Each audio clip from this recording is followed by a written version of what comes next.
आज हम कक्षा 12 समष्टि अर्थशास्त्र इकाई 2 मुद्रा एवं बैंकिंग अध्याय 3 मुद्रा और बैंकिंग इसमें इसका अध्ययन करेंगे। इसमें 4 प्रश्न आते हैं, 8 नंबर के हैं। और केंद्रीय बैंक कार्य और शाख नियंत्रण, central bank functions and credit control. केंद्रीय बैंक के नोट निर्गमन के कार्य को समझाइए। नोट निर्गमन करना आरबीआई एक्ट 1934 की धारा 24 के अनुसार भारत में रिजर्व बैंक 2, 5, 10, 20, 50, 100, 500, 1000, 2000, 5000, 10,000 रुपये के नोट प्रचलित कर सकती है। 1 रुपये का नोट भारत सरकार के वित्त सचिव द्वारा जारी किया जाता है, जिस पर वित्त सचिव के हस्ताक्षर होते हैं। भारत सरकार के वित्त सचिव द्वारा जारी किया जाता है, जिस पर वित्त सचिव के हस्ताक्षर होते हैं। प्रारंभ में नोट निर्गमन अनुपाती कोष प्रणाली पर आधारित था, जिसमें आरबीआई कुल निर्गमित नोटों के पीछे 40% स्वर्ण कोष, स्वर्ण सुरक्षित कोष, स्वर्ण सिक्कों, स्वर्ण पाठ अथवा स्टर्लिंग के रूप में रखती थी तथा शेष 40% भाग सरकारी प्रतिभूतियों तथा व्यापारिक बिलों के रूप में रखा जाता था, जिसमें कम से कम 40 करोड़ रुपए का स्वर्ण सुरक्षित कोष में रखना अनिवार्य था। रिजर्व बैंक ऑफ इंडिया ने 1956 से द्वितीय पंचवर्षीय योजना में हिनार्थ प्रबंधन की भारी व्यवस्था तथा विदेशी विनिमय संकट के कारण 29 वर्षों से चली आ रही अनुपाती कोष प्रणाली को समाप्त कर उसके स्थान पर न्यूनतम कोष प्रणाली को अपनाया। 1956 की न्यूनतम कोष प्रणाली में नोटों की राशि के पीछे कुल 515 करोड़ रुपए के तुल्य कोष रखना आवश्यक कर दिया था, जिसमें 115 करोड़ रुपए का सोना तथा सोने के सिक्के और बाकी 400 करोड़ रुपए की विदेशी प्रतिभूतियां, जो विशेष परिस्थितियों में 300 करोड़ रुपए तक घटाई जा सकती थी, निर्धारित की गई। 1957 में विदेशी विनिमय संकट की जटिलता के कारण पुनः संशोधन कर 25 अक्टूबर 1957 के आदेश द्वारा न्यूनतम कोष, जो पहले 515 करोड़ रुपए के थे, को घटाकर 200 करोड़ रुपए कर दिया गया, जिसमें 115 करोड़ रुपए का सोना तथा सोने के सिक्के, बाकी 85 करोड़ रुपए मूल्य के स्टर्लिंग एवं विदेशी प्रतिभूतियां रखने की व्यवस्था की गई। इस संशोधन में आरबीआई को यह अधिकार दिया गया कि आरबीआई केंद्र सरकार की पूर्व स्वीकृति से विदेशी प्रतिभूतियों के कोष को शून्य तक घटा सकती है। अब प्रश्न ये आता है कि केंद्रीय बैंक द्वारा शाख नियंत्रण के मात्रात्मक उपाय कौन कौन से? तो ये 7 उपाय है। बैंक दर नीति, इसको कटौती दर भी कहते हैं, बट्टा दर भी कहते हैं, बैंक रेट, खुले बाजार की क्रिया, ओपन मार्केट ऑपरेशन, नगद कोष अनुपात में परिवर्तन, सीआरआर, वैधानिक तरलता अनुपात में परिवर्तन, SLR, statutory liquidity ratio, repo rate, reverse repo rate और मार्जिनल स्टैंडिंग फैसिलिटी। केंद्रीय बैंक के द्वारा शाख नियंत्रण के गुणात्मक या चयनात्मक उपाय कौन कौन से? तो इसके अंदर शाख का नियंत्रण करना। चयनात्मक शाख नियंत्रण है सीमांत आवश्यकता, मार्जिन रिक्वायरमेंट, शाख राशनिंग ऑफ क्रेडिट, नैतिक अनुनय या दबाव, मोरल सेशन, प्रचार प्रसार, प्रत्यक्ष कार्रवाई, डायरेक्ट एक्शन, विज्ञप्तियां। शाख नियंत्रण के मात्रात्मक अथवा गुणात्मक उपायों में प्रमुख अंतर क्या है? अंतर देखिए, मात्रात्मक उपाय और इधर है अपने गुणात्मक उपाय, qualitative measures and quantitative measures. जब देश की अर्थव्यवस्था में मुद्रा की तरलता की मात्रा का आधिक्य अथवा कमी हो जाती है, तो केंद्रीय बैंक शाख की मात्रा अथवा लागत को नियंत्रित करने के लिए जिन उपायों को अपनाता है, उन्हें मात्रात्मक या परिमाणात्मक उपाय कहा जाता है। मात्रात्मक या परिमाणात्मक उपायों के अपनाने से प्रत्यक्ष रूप से कुल शाख की मात्रा पर प्रभाव पड़ता है, किंतु शाख किस उद्देश्य के लिए उपलब्ध कराई जा रही है अप्रभावित रहती है। ये उपाय केवल शाख की मात्रा पर विशेष ध्यान देते हैं, न कि शाख की दिशा पर।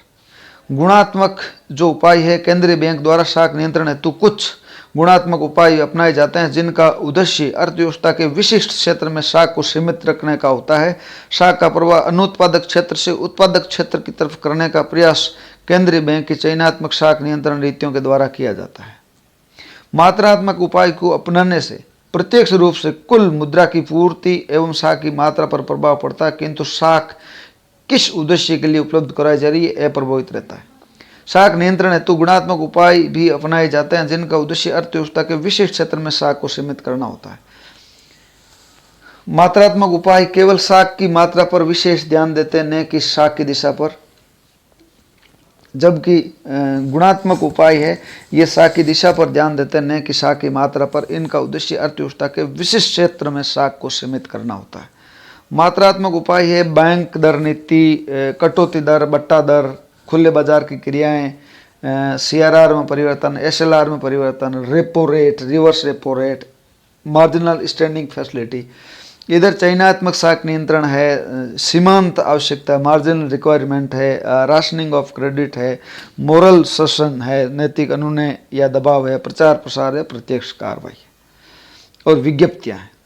SLR का पूरा नाम लिखिए, सांविधिक या वैधानिक तरलता अनुपात SLR, स्टेचरी लिक्विडिटी रेशियो।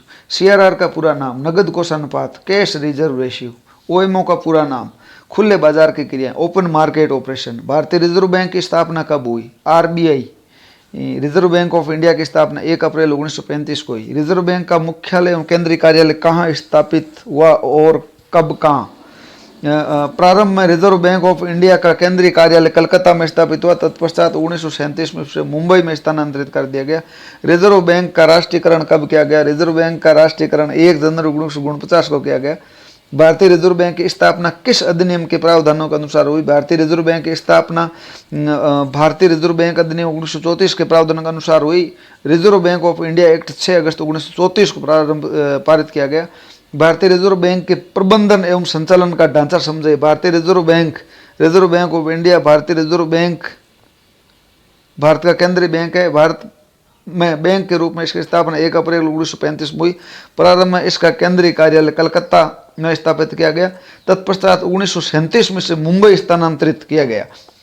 तब तक ये निजी स्वामित्व में था। 1949 में इसका पूर्ण रूप से राष्ट्रीयकरण कर दिया गया। भारतीय रिजर्व बैंक का प्रबंधन एवं संचालन एक केंद्रीय निदेशक बोर्ड द्वारा किया जाता है। इसका ढांचा इस प्रकार है: केंद्रीय निदेशक बोर्ड, भारतीय रिजर्व बैंक के केंद्रीय निदेशक बोर्ड, गवर्नर, उप गवर्नर यानी डिप्टी गवर्नर और कार्यपालक निदेशक। भारतीय रिजर्व बैंक की स्थापना भारतीय रिजर्व बैंक अधिनियम 1934 के प्रावधानों के अनुसार हुई। उक्त अधिनियम के तहत रिजर्व बैंक का कामकाज केंद्रीय निदेशक बोर्ड द्वारा शासित होता है। भारत सरकार भारतीय रिजर्व बैंक अधिनियम के अनुसार इस बोर्ड को नियुक्त करती है। गठन: बोर्ड में नियुक्ति या नामन या मनोनयन 4 वर्ष के लिए होता है। सरकारी निदेशक पूर्णकालिक अवधि के लिए होते हैं। 1 गवर्नर और अधिकतम 4 उप गवर्नर होते हैं, डिप्टी गवर्नर होते हैं। गैर सरकारी निदेशक सरकार द्वारा नामित होते हैं और विभिन्न क्षेत्र से 10 निदेशक और 2 सरकारी अधिकारी, 4 निदेशक, 4 स्थानीय बोर्डों में से 1 प्रत्यक्ष इस प्रकार लेते हैं 4 निदेशक। भारतीय रिजर्व बैंक में सरकारी निदेशक कितने होते हैं? सरकारी पूर्णकालिक अवधि के लिए 1 गवर्नर और 4 उप गवर्नर होते हैं। 1 गवर्नर और 4 डिप्टी गवर्नर 5 वर्ष के लिए केंद्र सरकार द्वारा नियुक्त होते हैं। भारतीय रिजर्व बैंक की स्थापना, मुख्यालय और प्रबंधन के बारे में संक्षिप्त विवरण बताइए। रिजर्व बैंक का भारत का केंद्रीय बैंक, ये कई बार प्रश्न आता है। Reserve Bank of India RBI और reserve Bank of India act पास 6 अगस्त 1934 में हुआ था। Reserve Bank of India RBI की स्थापना 1 अप्रैल 1935 में हुई। रिजर्व बैंक ऑफ इंडिया का राष्ट्रीयकरण 1 जनवरी 1949 में हुआ था। भारतीय सरकार ने 1948 में रिजर्व बैंक सार्वजनिक अधिकार स्थानांतरण लोक स्वामित्व अंतरण अधिनियम पारित कर इसका राष्ट्रीयकरण 1 जनवरी 1949 को कर लिया। तब से RBI पूर्णतः सरकारी बैंक बन गया। रिजर्व बैंक ऑफ इंडिया का मुख्यालय मुंबई है। रिजर्व बैंक ऑफ इंडिया के स्थानीय मंडल 4 है। मुंबई है, नई दिल्ली है, मद्रास या चेन्नई और कोलकाता है। रिजर्व बैंक ऑफ इंडिया के 15 शाखा कार्यालय है। अहमदाबाद है, बंगलोर है, भोपाल, भुवनेश्वर, मुंबई, गुवाहाटी, चंडीगढ़, हैदराबाद, जयपुर, कानपुर, नागपुर, पटना, पणजी, जम्मू, त्रिवेंद्रम में। इसके अतिरिक्त विदेश में भी कराची, लंदन और अन्य स्थानों पर शाखाएं। जहां देश में शाखा नहीं है वहां भारतीय स्टेट बैंक ही प्रतिनिधि के रूप में कार्य करता है। रिजर्व बैंक ऑफ इंडिया का प्रबंधन एक केंद्रीय संचालक मंडल 20 सदस्य द्वारा किया जाता है, जिसमें 1 गवर्नर, 4 डिप्टी गवर्नर 5 वर्ष के लिए केंद्र सरकार द्वारा नियुक्त होते हैं। 4 संचालक चारों स्थानीय मंडलों में, ये स्थानीय शब्द, स्थानीय मंडलों में मनोनीत होते हैं। कार्यकाल स्थानीय मंडल की सदस्यता अवधि तक की केंद्रीय संचालक मंडल के सदस्य रह सकते हैं। 10 संचालक होते हैं। कार्यकाल 4 वर्ष होता है। मनोनीत भारत सरकार के द्वारा ये संचालक अंशकालिक होते हैं तथा इन्हें सभाओं में भाग लेने का यात्रा व दैनिक भत्ता मिलता है। एक अधिकारी प्राय वित्त सचिव होता है। कार्यकाल सरकार द्वारा निर्धारित अवधि तक होता है। मनोनीत भारत सरकार द्वारा होता है। गवर्नर मुख्य कार्यकारी अधिकारी होता है, जबकि डिप्टी गवर्नर सरकार सहायक के रूप में नियुक्त होते हैं। डिप्टी गवर्नर, इन्हें वेतन मिलता है। ये पूर्णकालिक अधिकारी होते हैं। रिजर्व बैंक ऑफ इंडिया के स्थानीय मंडल 4 है: मुंबई, नई दिल्ली, मद्रास, चेन्नई, कोलकाता। आरबीआई के संचालक मंडल को समय समय पर सलाह देने के लिए ये होते हैं, जिसमें प्रत्येक में 5-5 सदस्य संबंधित क्षेत्रों के विशेषज्ञ के रूप में केंद्र सरकार द्वारा मनोनीत होते हैं। कार्यकाल इनका 4 साल का होता है। इनमें एक को अध्यक्ष चुन लिया जाता है। केंद्रीय संचालक मंडल में वही व्यक्ति मनोनीत किए जा सकते हैं जो सरकार के वेतनभोगी अधिकारी न हो, दिवालिया या पागल या अस्वस्थ घोषित न किया गया हो, अथवा निजी बैंक का अधिकारी नहीं हो। भारतीय रिजर्व बैंक के वर्तमान गवर्नर का नाम बताइए। शक्तिकांत दास है। Shaktikanta Das governor of the Reserve Bank of India, RBI. भारतीय रिजर्व बैंक के प्रमुख कार्यों का वर्णन कीजिए। भारतीय रिजर्व बैंक ऑफ इंडिया। भारतीय रिजर्व बैंक भारत का केंद्रीय बैंक है। भारत के बैंक के रूप में इसकी स्थापना 1 अप्रैल 1935 में हुई। प्रारंभ में इसका केंद्रीय कार्यालय कलकत्ता में स्थापित हुआ। 1937 में इसे मुंबई में स्थानांतरित कर दिया गया।